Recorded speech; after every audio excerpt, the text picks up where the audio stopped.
Welcome to the Ultrahuman experience. This session is free for you for the complete experience. Please download the Ultrahuman app.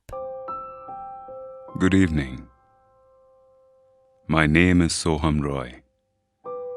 Tonight, we are going to take a trip with the famous Indian writer, Ruskin Bond, on an Indian train where he once fell in love and met a beautiful young girl. This is one of the first stories that he ever wrote.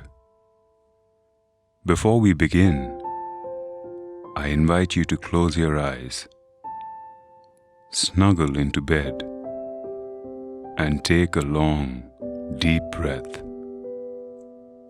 letting all the worries of your day vanish.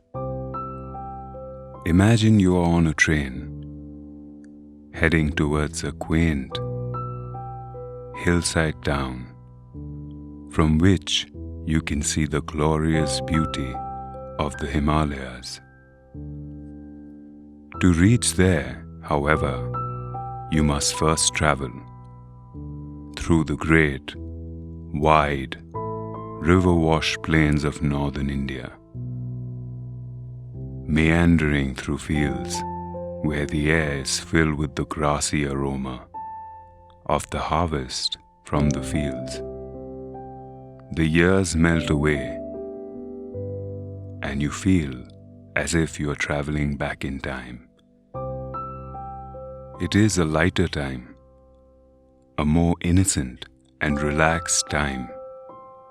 A young man appears before you, young and fair-skinned, with dark hair and a wide smile, carrying a leather-bound notebook. This is Ruskin Bond, years and years ago, in his youth. As the wheels move gently to a lulling rhythm, you ask him to tell you a story. "What kind of story would you like?" he asks. You tell him you want to listen to a story about young love. He nods and grins, pulling open his notebook. As he begins to read, you close your eyes and lean back and listen. I was on a train that meandered gently through the plains up towards the Himalayan foothills. I had the entire compartment to myself, all the way up to Rohana. Then a girl got in. I had been enjoying the solitude, especially after the first stretch of the journey. On the first stretch of the journey, I had been both amused and exhausted by my traveling companions. I was sharing the compartment with a little family of 4 and their elderly aunt who were going to see the children's grandmother. They chatted the whole way, sharing stories of faraway cousins and scandalous alliances from the distant past. They did not seem to mind that I could hear them. Indeed, after a while, they included me in the conversation, explaining relationships and clarifying why the stories were fun to retell. And the entire time that they chatted, they ate, opening up boxes of fragrant aloo parathas and delicious homemade coconut cookies. They offered them generously to me when they realized that I could not see. their little girl was very moved. She took it upon herself to hand squares of the parathas carefully to me, holding them on my palm till she was sure I had grasped them and that they would not fall. The unleavened breads stuffed with spicy mashed potatoes were still warm and supple, and I could not resist them, even though I was far from hungry. I savored the rich, robust flavors as we chugged steadily onwards. And as we journeyed, I learnt more about them. The grandmother had grown up in the hills, not far from where I was headed. My grandma moved down here after she got married, but her cheeks are still like apples from the hills, rosy and round, even today. The little girl had said in her pure, high voice. I was filled with warmth.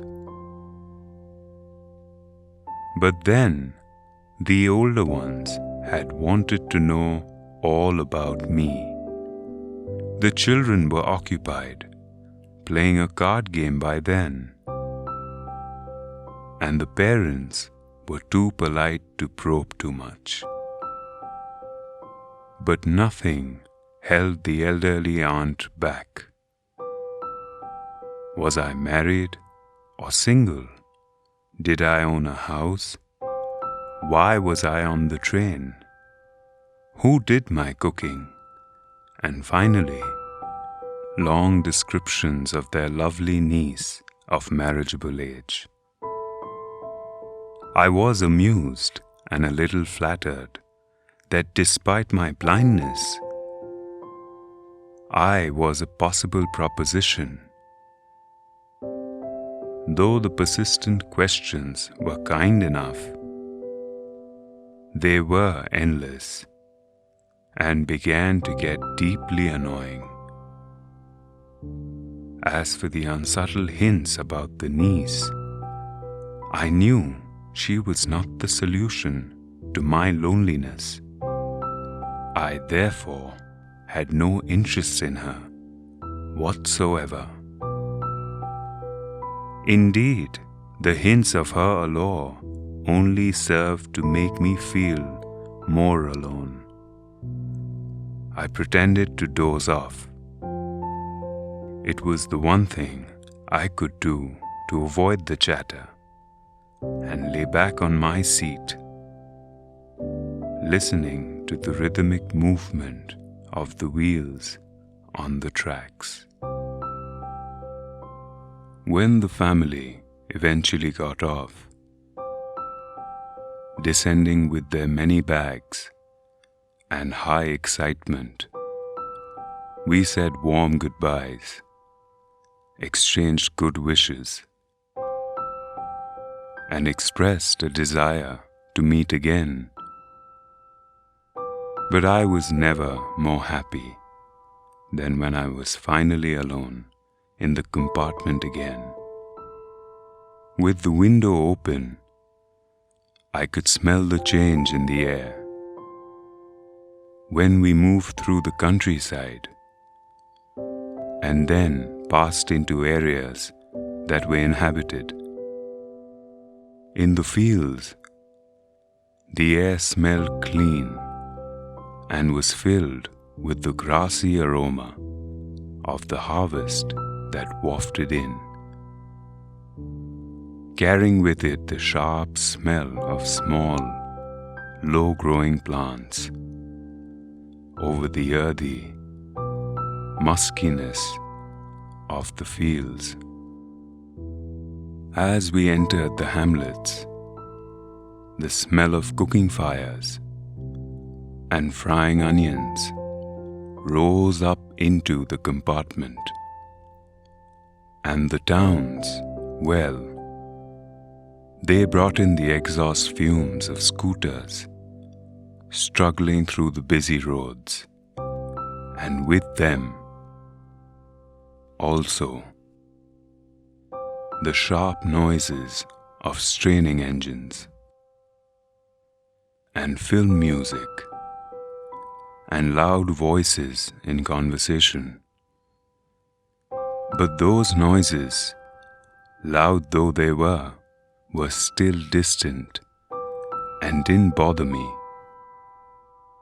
They gave me a sense of place. How I enjoyed having the train compartment to myself.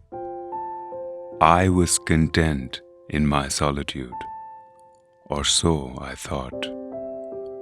Then the girl got in. The couple who saw her off were probably her parents. They seemed very anxious about her comfort, and the woman gave the girl detailed instructions about where to keep her things, when not to lean out of windows, and how to avoid speaking to strangers. They called their goodbyes, and the train pulled out of the station. I was totally blind at the time. My eyes, sensitive only to light and darkness. So I was unable to tell what the girl looked like. But I knew she wore slippers, from the way they slapped against her heels. And I could smell the sweet fragrance of some floral perfume that had entered the compartment with her. It would take me time to discover what she looked like. Indeed, at the moment, I wondered if I ever would discover what she looked like. But I liked the sound of her voice, and even the sound of her slippers. "Are you going all the way to Dera?" I asked. I must have been sitting in a dark corner, because my voice startled her. She gave a little exclamation, drew in a sharp breath, and said, "I didn't know anyone else was here." Well, it often happens that people with good eyesight fail to see what is right in front of them. They have too much to take in, I suppose. Whereas people who cannot see or see very little have to take in what registers tellingly.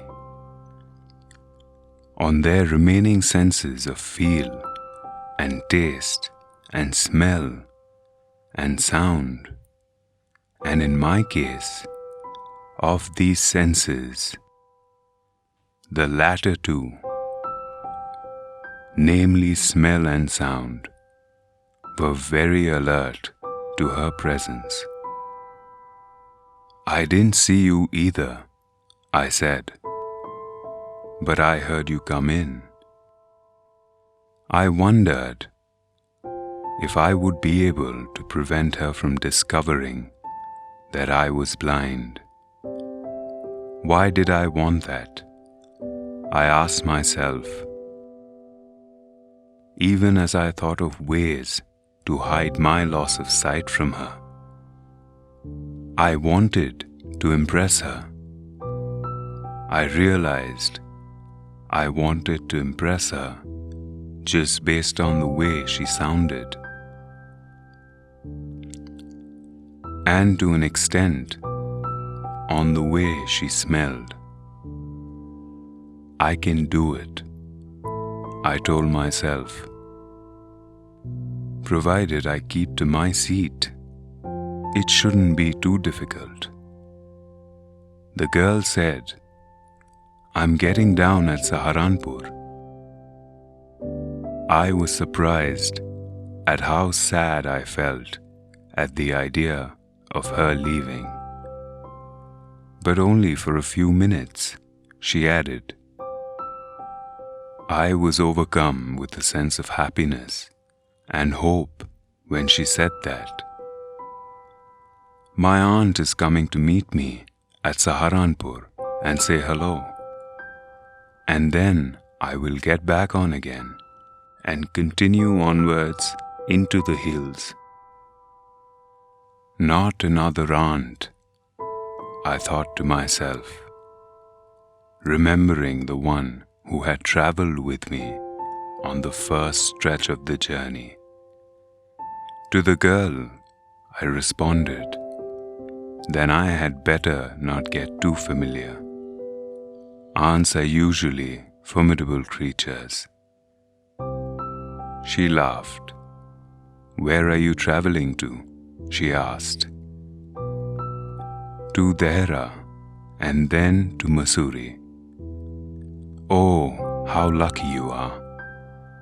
I wish I were going to Mussoorie. I love the hills, especially in October.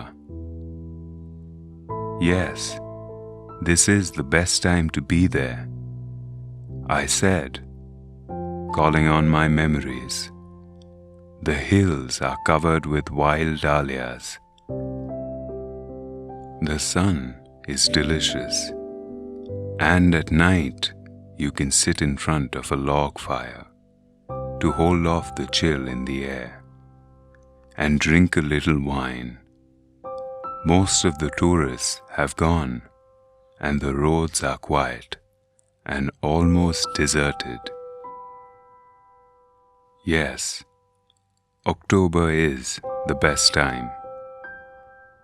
She was silent. I wondered if my words had touched her, or whether she thought me a romantic fool. Then I made a mistake, one that almost gave my blindness away, and one whose impact I only understood much later. What is it like outside? I asked. She did not seem to find it strange that I should ask that question. Had she noticed already that I could not see? But her next question removed my doubts. Why don't you look out of the window yourself? She said. I moved easily along the berth and felt for the window ledge. The window was open. I turned to face it, making a pretense of studying the landscape. I heard the panting of the engine, the rumble of the wheels, and, in my mind's eye, I could see telegraph posts flashing by. Have you noticed, I ventured, that the trees seem to be moving while we seem to be standing still?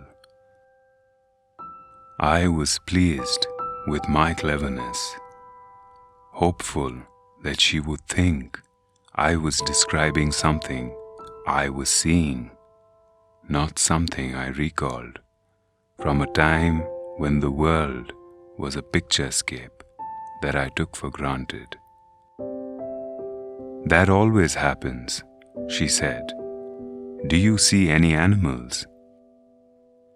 No, I answered quite confidently. I knew there were hardly any wild animals left in the great wide cultivated plains of the Yamuna basin. I turned from the window and faced the girl, and for a while we sat in silence. "You have an interesting face," I remarked.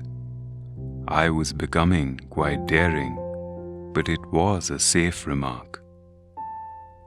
Few people can resist flattery, especially if it is offered politely and without threat. She laughed pleasantly, a clear, ringing laugh that caused my heart to leap. It's nice to be told I have an interesting face. I am tired of people telling me I have a pretty face. "Oh, so you do have a pretty face," thought I, and aloud I said, "Well, an interesting face can also be pretty." "You are a very gallant young man," she said, "but you seem so serious. Why are you so serious?" I thought then that I would try to laugh for her, but the thought of laughter only made me feel troubled and lonely. "We'll soon be at the station where you will meet your aunt," I said. "Thank goodness, it's a short journey. I can't bear to sit in a train for more than 2 or 3 hours. I am really happy. I will be able to get down, if only for a few minutes, to stretch my legs." Yet, I was prepared to sit there for almost any length of time, just to listen to her talking. Her voice had the sparkle of a mountain stream.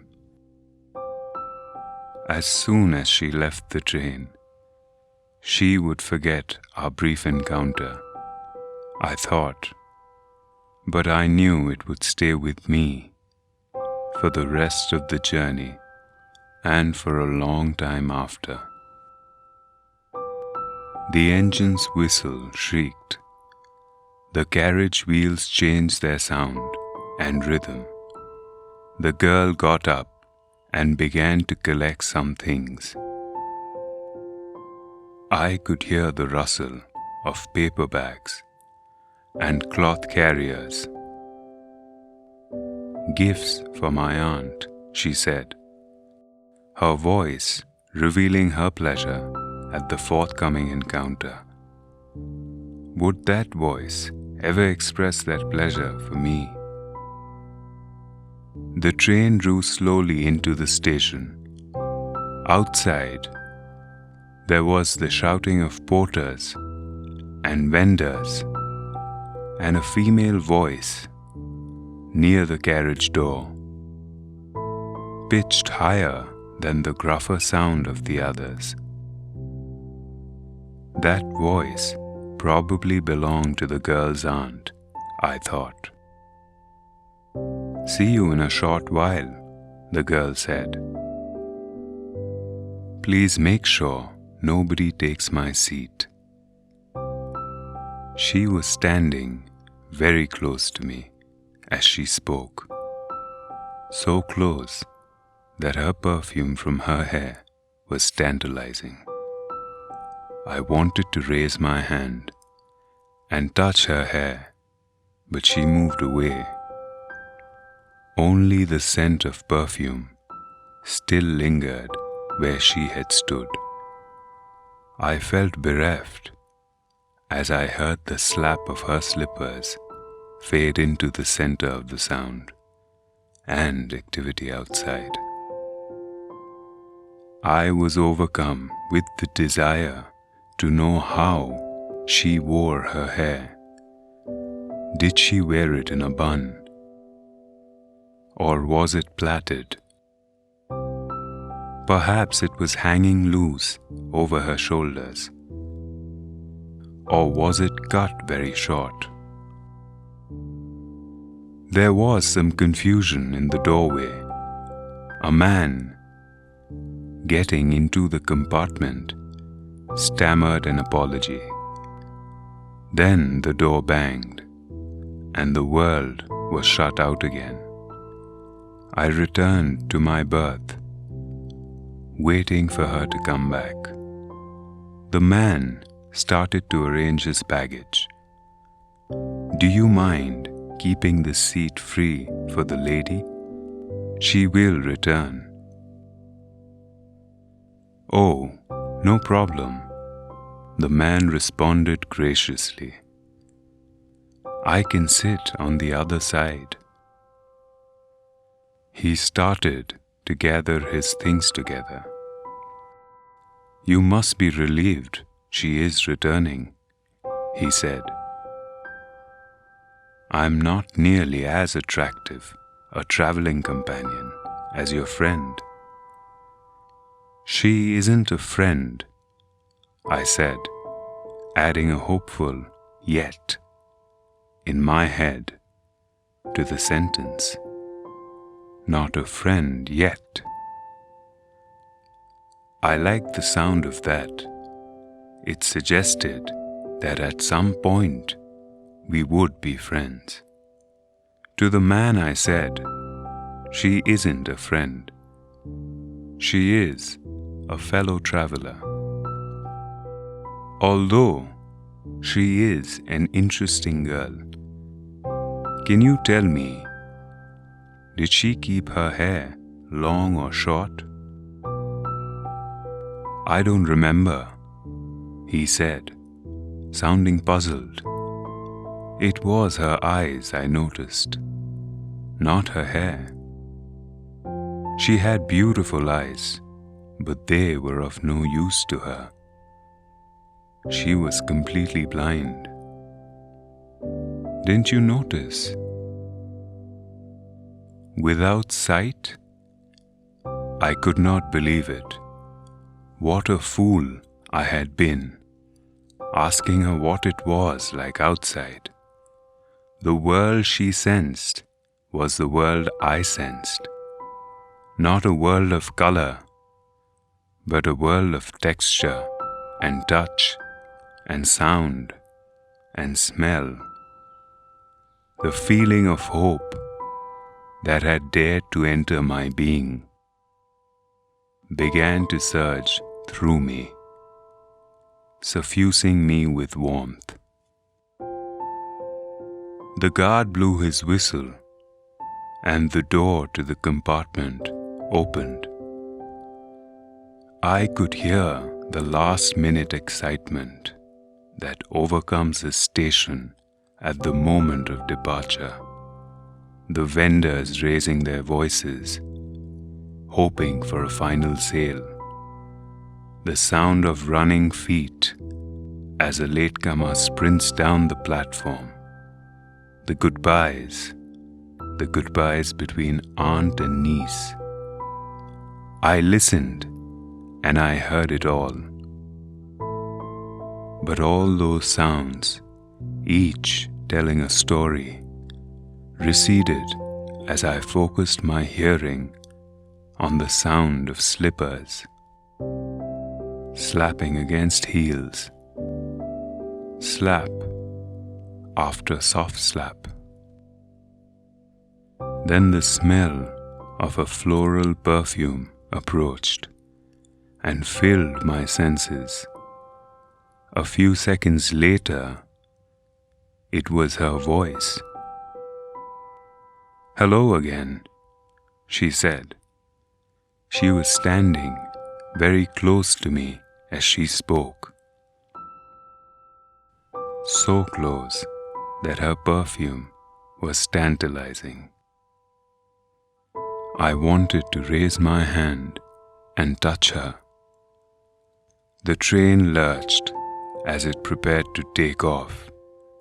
Instinctively, I put out my hand to steady her, and just as instinctively, it seemed, she put out hers to steady herself.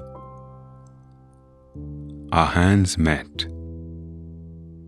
I felt my loneliness that had traveled with me for so long dissipate in an instant as my skin touched hers, and her soft, warm hand rested in mine. It felt so very natural, as if it was meant to be. She gave a little laugh. I smiled. She could not see me smile, but surely she knew that I was glowing with an inner joy, a hopeful glimmer of certainty that it was meant to be. The train gathered speed. The wheels took up their song. The carriage rocked gently back and forth. As it began to climb into the hills, we sat quietly, opposite each other, my palm resting in hers as we continued on, climbing steadily, surrounded by light, cocooned in our mutual darkness, rocking gently into the far distance. Good night and sweet dreams.